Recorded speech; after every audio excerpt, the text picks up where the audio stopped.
Hello అండి అందరికి. ఈరోజు మన టాపిక్ వచ్చేసి అమెరికాలో ట్రంప్ వచ్చిన తర్వాత ఇమిగ్రేషన్ ప్రాసెస్ ఎలా ఉంది ఏంటి అనేది అయితే చూద్దాము. మనం జనరల్గా ఇప్పుడు న్యూస్ ఛానల్స్ లో చాలా వింటూనే ఉన్నాము. వచ్చిన తర్వాత ఇమిగ్రేషన్ లో మొత్తం అందరిని వెనక్కి పంపించేస్తున్నారు అని చెప్పేసి. అది వెనక్కి పంపించేది ఎందుకు అనేది రీజన్ అయితే ఇప్పుడు మాట్లాడుకుందాము. ఇప్పుడైతే స్ట్రిక్ట్ అయిపోయింది అనేది చాలా కరెక్ట్ అనమాట. ఎందుకంటే ఒకప్పుడులాగా లేదు, ప్రాసెస్ మొత్తం కూడా మార్చేశారు.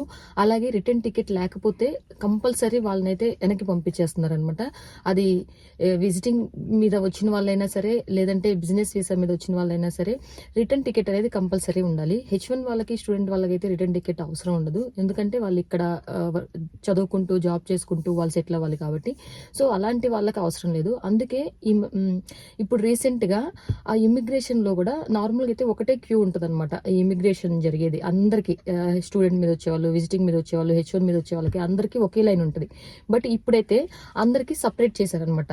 స్టూడెంట్ వీసా మీద వచ్చే వాళ్ళకి ఒక లైన్, H1 వాళ్ళు, H4 వాళ్ళు, అలాగే విజిటింగ్ వాళ్ళు, అలా ఎవరిది వాళ్ళకి సపరేట్ చేసేసి పెట్టేశారనమాట ఇమిగ్రేషన్ ప్రాసెస్ లో. ఎందుకంటే వాళ్ళకి కూడా ఈజీ అయిపోతుంది కదా, ఎవరిని ఎక్కువసేపు వెయిట్ చేయించాలి, ఎవరిని వాళ్ళు కరెక్ట్ అనుకుంటున్నారు, లేదు వీళ్ళు కరెక్ట్ పర్సన్ కాదు అనే విషయం వాళ్ళకి ఈజీగా తెలిసిపోద్ది అనమాట, ఏ క్యూ ఆ క్యూ ఉంటే.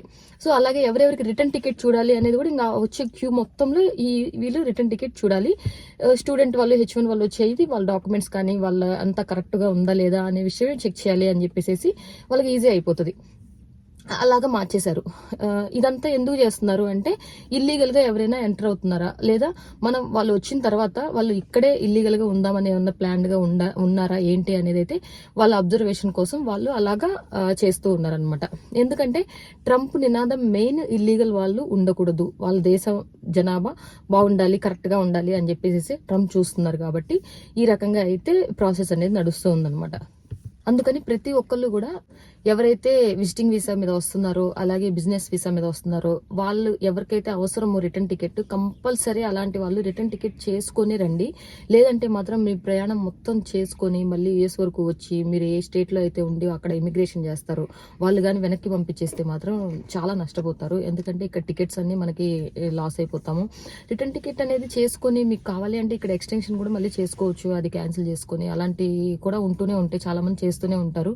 బట్ రిటర్న్ టికెట్ చాలా మంది చేసుకోకుండా వచ్చేసరికి వాళ్ళకి అసలు రిటర్న్ టికెట్ లేకపోతే వీళ్ళు ఇంకా వెళ్ళరా, ఇక్కడే ఉంటారా, ఇల్లీగల్ గానే ఉండే ఛాన్సెస్ ఉన్నాయేమో అని చెప్పేసి వాళ్ళ ఉద్దేశం, వాళ్ళు ఆలోచించి వాళ్ళైతే వెనక్కి పంపించేస్తున్నారు అనమాట. నిర్దాక్షిణ్యంగా పంపించేస్తున్నారు. వాళ్ళకి ఇంక ఇవన్నీ అవసరం లేదు, వాళ్ళ రూల్సే వాళ్ళు ఫాలో అవుతారు కాబట్టి. సో ప్రతి ఒక్కళ్ళు అయితే జాగ్రత్తగా వాళ్ళ ప్రయాణాన్ని అయితే కొనసాగించాలి అని చెప్పేసి కోరుకుంటున్నాను. సో ఇదనమాట ఈరోజు నేను మాట్లాడాలనుకుంది. సో మీ అందరికి వీడియో నచ్చినట్లయితే లైక్ చేసి ఛానల్ సబ్స్క్రైబ్ చేయండి.